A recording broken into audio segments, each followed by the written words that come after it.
Hello. Today we welcome Rin Bonney to share her story on this anniversary, 50th anniversary of Syd's enlightenment experience. So Rin, thank you so much for being willing to share. Can you tell us a little bit about what life looked like before you had your first insight into the principles? Absolutely. And thank you for asking. I'm just delighted to be here with you. So, I am someone who has had issues with mental illness and mental health for most of my life.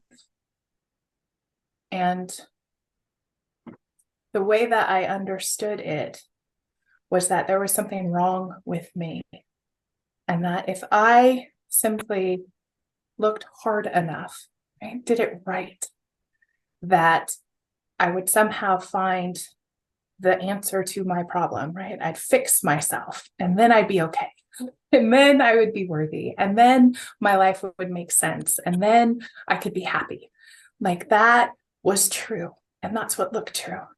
And I spent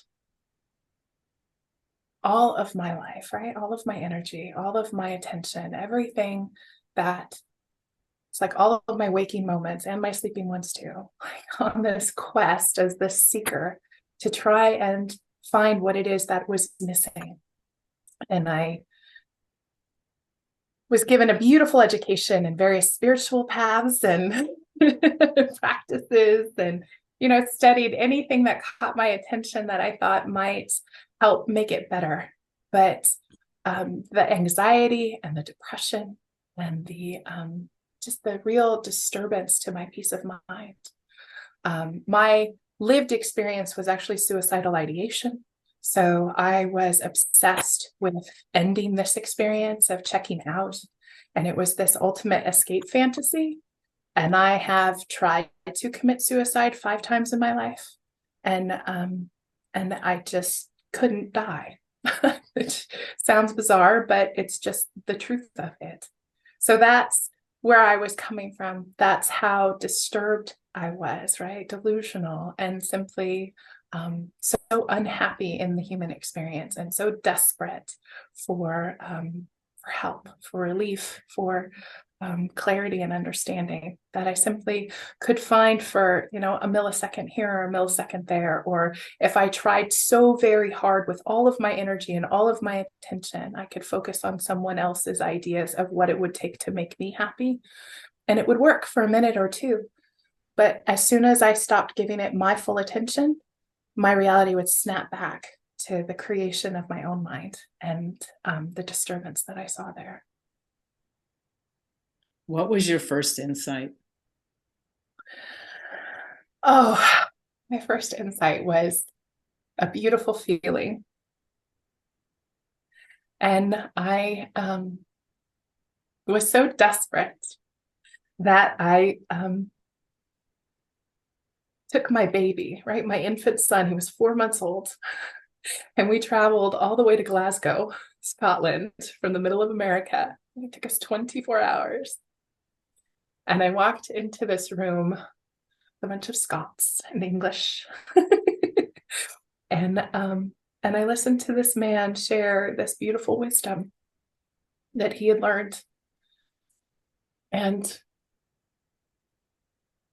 what I heard him say is, what if the only thing wrong with you is the thought that there's something wrong?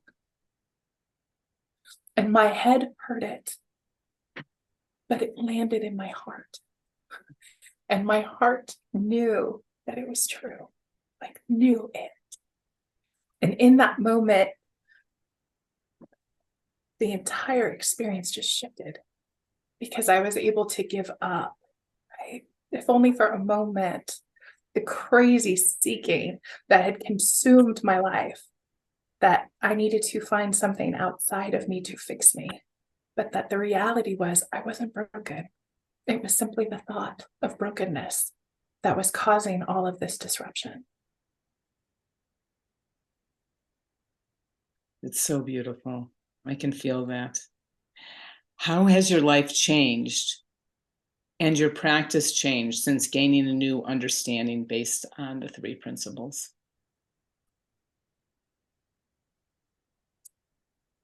So the principles are a description of how life is experienced.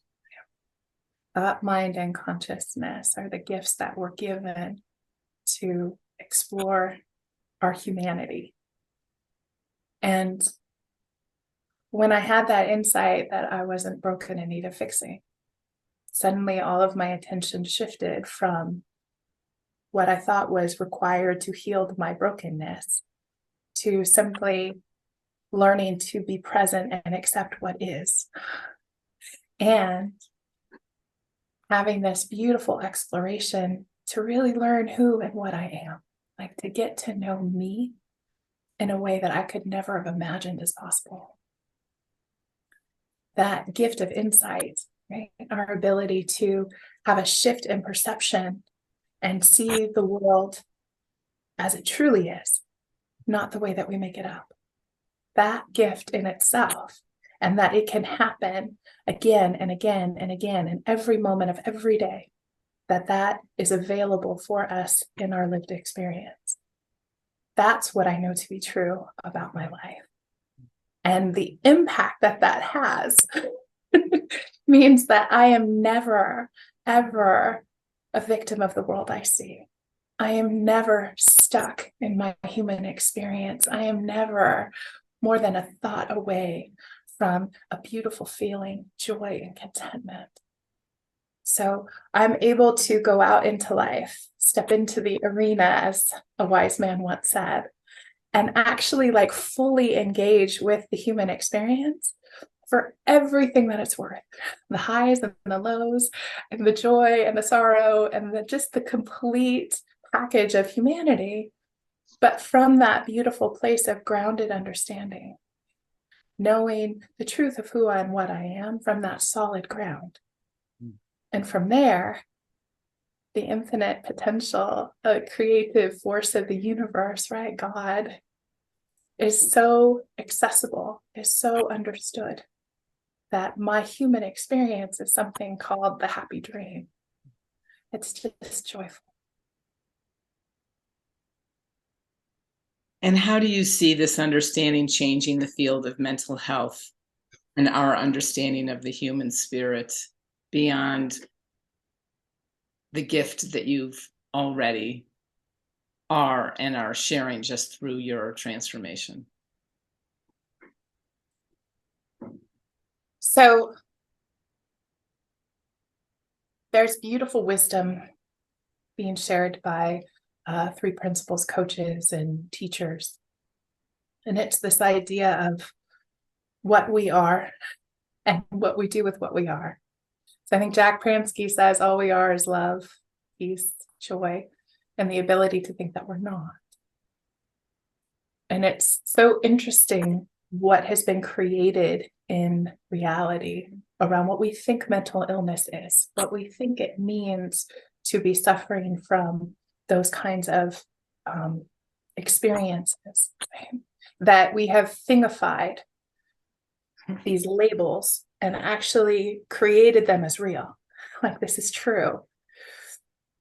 The understanding, at least for me and from my lived experience, is the recognition that a mental health disorder simply comes from misusing the gift of thought.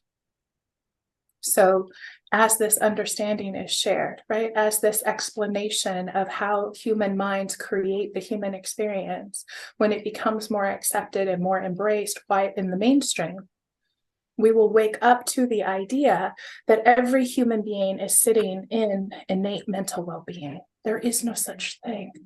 It is simply a misunderstanding of the experience. And that by seeing each other as whole, perfect, and complete, and holding that space for one another, we are indeed pointing each other in the direction to wake up to the miracle that we are, to the truth of our own experience. That is what I saw for myself, right? Someone who was obsessed with checking out of the human experience because it was so painful, because my suffering was so intense. to wake up to the source of that suffering and recognize that it was always just me and my own thinking, and that I don't have to. It's an option, it's a choice. And when that freedom gets extended to every single human mind on the planet, there won't be anything called mental health, right? Like mental health issues will not be seen in that way. It will be a momentary disruption, but the clear and clear mind, right? The clarity of a clear mind will come in and say, but you're okay, right? Come back. Let's look again. Tell me about what you're feeling. Tell me about what you're thinking. Tell me how you're creating this disruption inside of you as to what it is you think is wrong here. And let me point you in the direction of truth so that you can find it for yourself. Each one of us is that capacity for wholeness. And this understanding is the gateway, right? It's the direction, it's the roadmap, it's the instructions for how to find it for ourselves. What a beautiful description of the inside out understanding from your personal experience out in the world. Thank you so much.